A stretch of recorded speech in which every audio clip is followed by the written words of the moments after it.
Armas, batallas y hombres que cambiaron el curso de la historia. Esto y mucho más en Bellum Artis Historia Militar. Cuando escuchamos las palabras apaches o comanches, rápidamente nos viene a la mente una película de indios y vaqueros. La industria cinematográfica norteamericana convirtió en icono universal a su famosa caballería, abandonando su fuerte en rescate de una familia de colonos atacados por los nativos. De fondo, podréis escuchar la preciosa melodía de Ennio Morricone para la película Los Cañones de San Sebastián, que demuestran que antes que el séptimo caballería había otros jinetes que salvaban vidas de agricultores y ganaderos. No iban vestidos de azul, sino iban vestidos de cuera. Eran los dragones de los presidios. España desde el siglo XVI debió defender sus posesiones en América del Norte tanto con otras potencias europeas como de los ataques de las tribus de indios bárbaros, denominación española de los indios que no reconocían la soberanía española.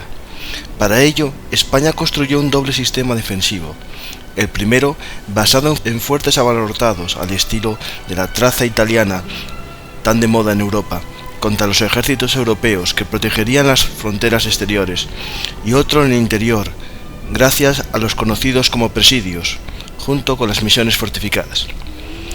Los presidios tenían como misión servir de base a unidades de caballería, que protegerían los distintos poblamientos de colonos, que se encontraban dispersos por los territorios del norte del Virreinato de Nueva España.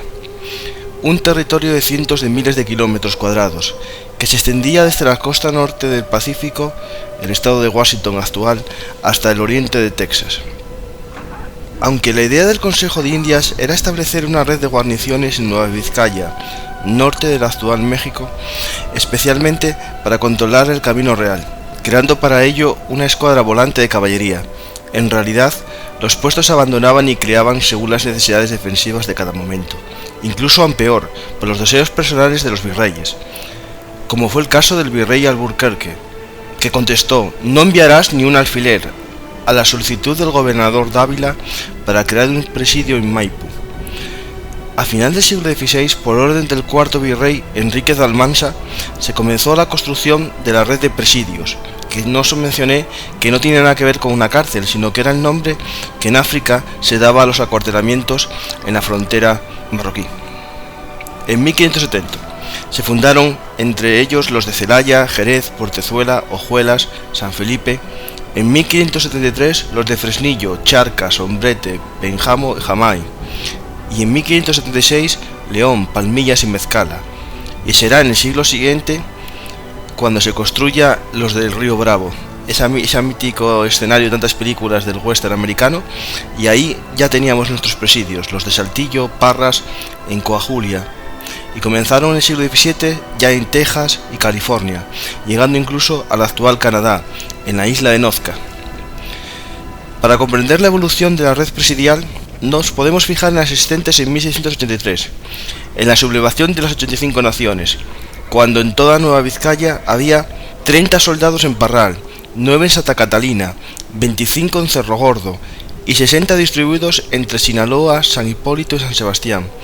Si lo veis, eran muy pocos soldados para todo el oeste americano.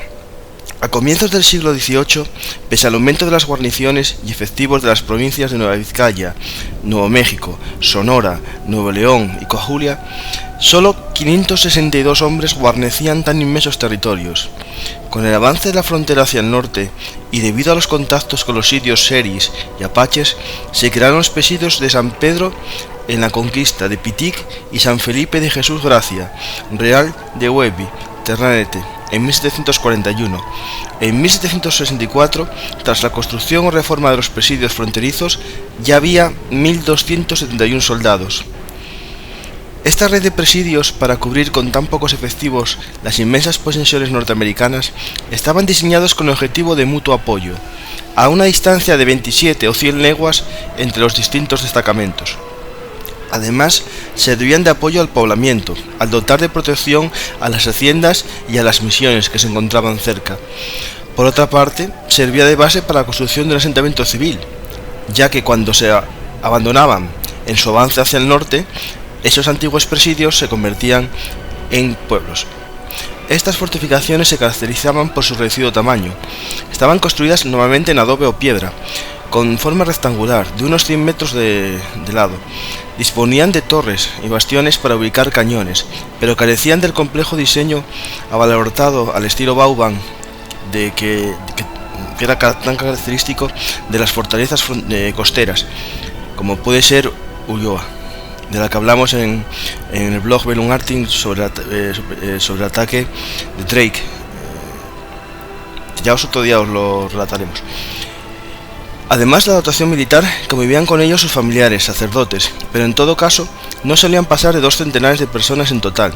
Cada presidio estaba protegido por una compañía compuesto por un oficial, capitán o teniente, un alférez, un capellán, un sargento, 2 cabos y unos 40 hombres, apoyados por un centenar de indios exploradores.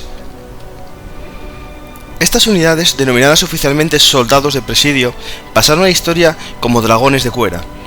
Siendo una unidad de caballería dotada de armas de fuego, se enmarcan dentro de los dragones, al poder combatir tanto a caballo como a pie. Y el adjetivo de cuera proviene del elemento más característico de su impedimenta, un abrigo sin mangas, hecho de varias capas de cuero que daba una gran protección contra las flechas de los nativos. Tras años de combate contra los indios, el soldado de frontera fue convirtiéndose en una unidad especializada en el combate, usando tácticas y armas distintas a las usadas en los campos de batalla europeos.